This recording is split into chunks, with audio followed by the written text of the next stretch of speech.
Eu nasci em uma igreja, Júlio, em que era uma igreja que era movida por isso, Universal, né? Sim. Não, logo no princípio, a Universal sacudia, né, o Brasil por meio das expelições de demônios, né? Era muito falado, televisão, rádio, isso era muito divulgado. Então eu nasci na Universal, cresci ali, aprendi ali, convivi com muitas experiências com relação a essa. E antes de eu contar uma experiência, eu quero falar exatamente o que a Bíblia diz em Marcos no capítulo 9, a partir do versículo 22, diz que os discípulos se depararam com essa situação também. Quando um pai aflito com o seu filho, né, desesperado, sem saber o que fazer, porque muitas das vezes esse menino manifestava, algumas vezes caía no fogo, outras vezes na água, né, e os demônios, de alguma forma, buscavam tirar a vida dele de alguma maneira.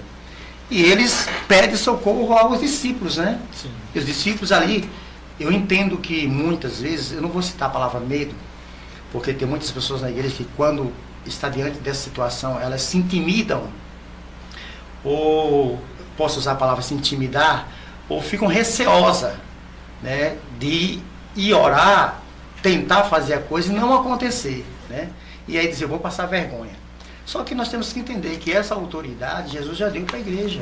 Nós só precisamos nos apossarmos dela. Então, Júlio, aquele jovem saía se revolvendo pelo chão feito serpente, né? E aquele homem desesperado, a multidão percebe a chegada de Jesus, então aglomera ali, cerca Jesus, e ele aparece e diz, Senhor, socorre-me, porque o meu filho, muitas das vezes, aí ele relata a situação, eu pedi aos seus discípulos e nada eles puderam fazer, né? E Jesus vai lá e repreende o espírito na vida daquele menino, né?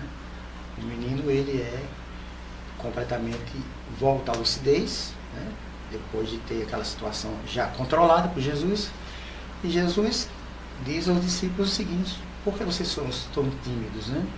Ou seja, ele queria exatamente que ele usasse a autoridade que eles tinham. Mas eu entendo que aquilo ali era novo na vida deles. Sim.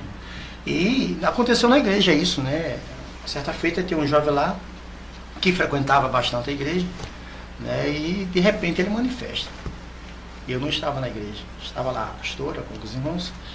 E aí ele começou na mesma situação em que aquele pai se encontrava, com aquele filho se revolvendo pelo chão, feito cobra, feito serpente. Eu já passei por isso em algumas situações, várias vezes. E aí as irmãs ligaram, o pastor ligou, o senhor tem que vir aqui porque a gente já tentou e não conseguimos ainda.